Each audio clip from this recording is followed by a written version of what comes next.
Kesehatan adalah modal paling utama dalam hidup ini.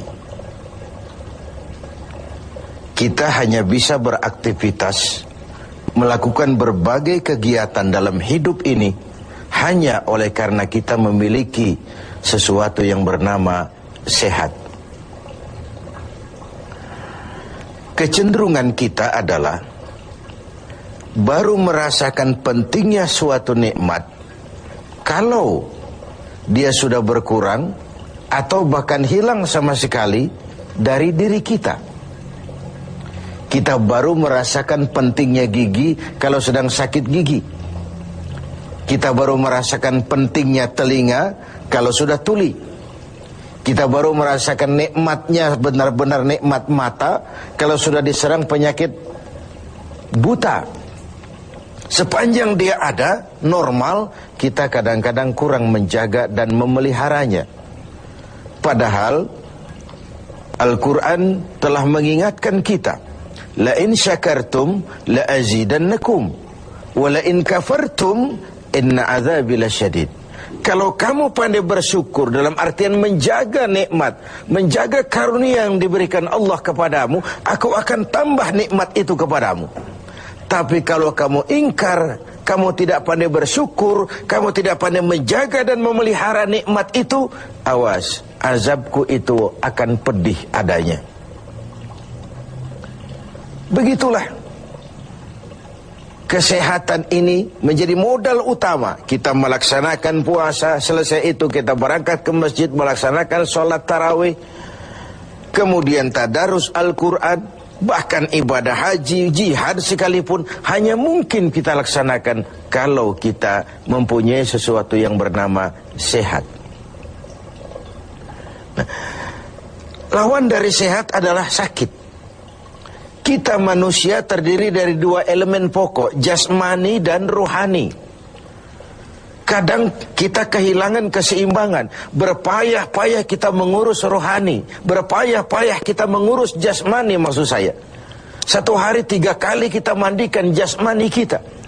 Kita berikan pakaian yang bagus-bagus, parfum yang wangi-wangi, pakaian yang aksesoris yang mahal-mahal untuk keindahan jasmani.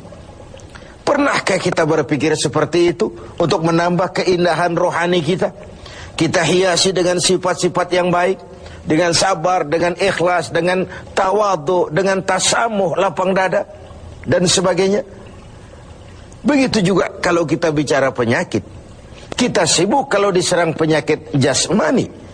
Tetapi sesibuk itukah kalau rohani kita yang diserang penyakit? Al-Imamul Ghazali membagi penyakit itu dalam 2 macam. Pertama penyakit zahir, dan yang kedua penyakit batin, penyakit rohani. Apa perbedaan dari kedua penyakit ini? Yang pertama, penyakit zahir banyak dokternya. Apalagi di zaman spesialisasi sekarang ini, tinggal cari saja dokter ahlinya. Penyakit jantung ada dokternya, liver ada dokternya, paru-paru ada dokternya, ginjal ada dokternya, kulit ada dokternya.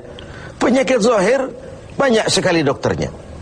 Tapi penyakit batin, dokternya hanya agama dan kemauan yang kuat dari orang yang punya penyakit itu untuk mengobati diri.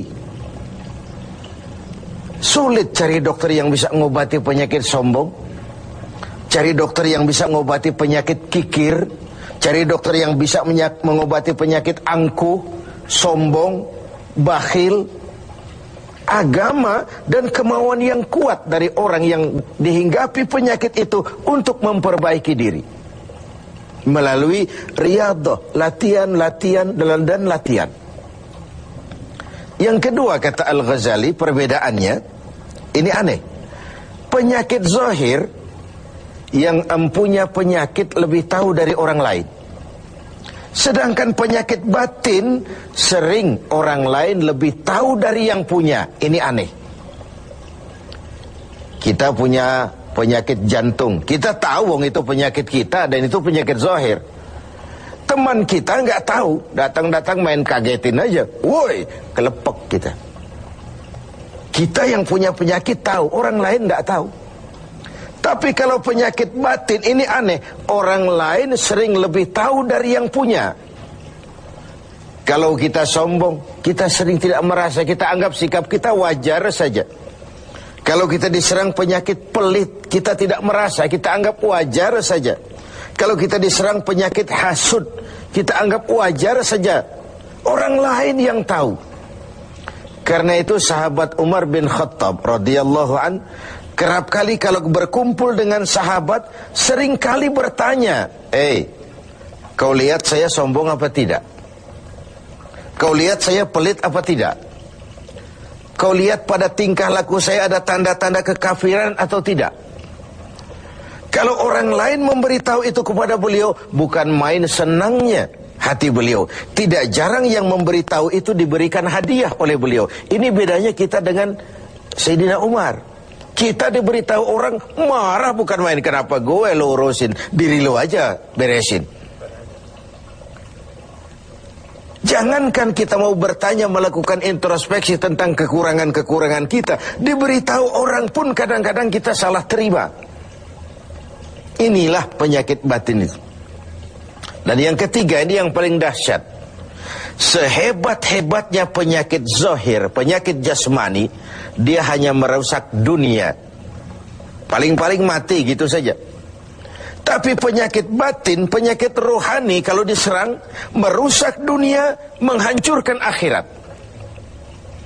Kita diserang kanker, mati, resiko dunia saja.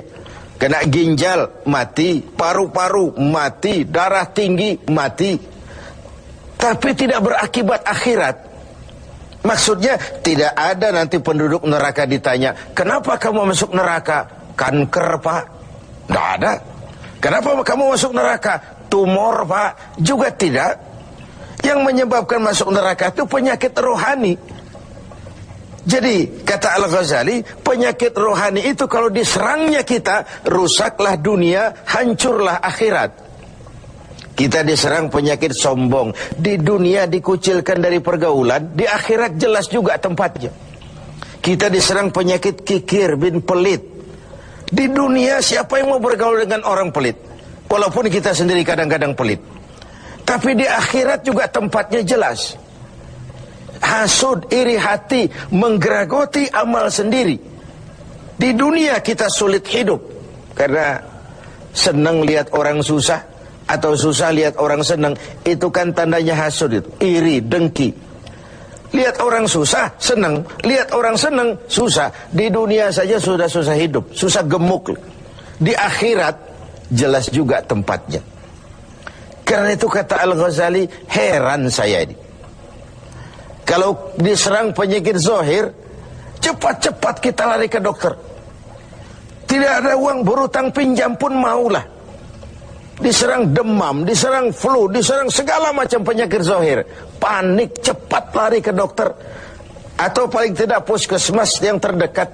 Puskesmas tidak berhasil, cari ke rumah sakit umum. Rumah sakit umum masih gagal, cari dokter spesialis. Tidak ada ongkos, jual apa yang bisa dijual, karena kita tidak kepengen diserang penyakit jasmani. Tapi kalau diserang penyakit rohani, kata Al-Ghazali, kita sering tenang-tenang saja. Padahal diserang penyakit rohani itu celaka dunia, hancur akhirat kita. Sehingga beliau menghimbau, kalau kita begitu bersungguh-sungguh mengobati penyakit jasmani yang kalau diserang hanya merusak kehidupan dunia, betapa kita tidak akan lebih bersungguh-sungguh mencari obat penangkal penyakit yang kalau diserangnya kita, rusaklah dunia, hancur jugalah akhirat kelak. Dengan puasa Ramadan, pada satu sisi kesehatan jasmani terjaga karena memberikan kesempatan istirahat kepada organ tubuh yang sudah bekerja seperti mesin 24 jam. Sementara jasmani diberikan kesempatan istirahat dengan makan dan minum yang teratur, rohani dihiasi. Dengan puasa timbul sabarnya, dengan puasa timbul jujurnya, dengan puasa timbul ikhlasnya, dengan puasa timbul sikap rendah hatinya. dihiasi dengan perhiasan-perhiasan yang menyehatkan rohani kita. Inilah mana ucapan Nabi, sumu tasihu, berpuasalah kau, niscaya kau akan sehat. Bukan sekadar sehat jasmani, tapi juga sehat rohani. Karena itu kita sering berbangga dengan perhiasan jasmani, dengan berbagai merek yang kita pamerkan kepada teman-teman kita. Kita pakai jam tangan Rolex, kita pakai baju Versace, Gianni Versace, kita pakai tas Louis Vuitton, berpayah-payah kita menghiasi jasmani kita. Sementara rohani kita merana, rohani kita sakit, rohani kita kering kerontang, kita nyaris tidak pernah memberikan perhatian. Inilah Ramadan, nuansa di mana kita menumbuhkan keseimbangan antara pertumbuhan jasmani kita dengan kesehatan rohani kita.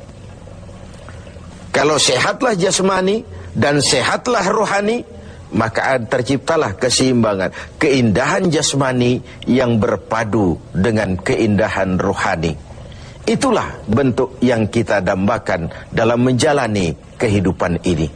Semoga puasa yang kita laksanakan mengantarkan kita ke arah tumbuhnya kesehatan jasmani dan lebih-lebih lagi kesehatan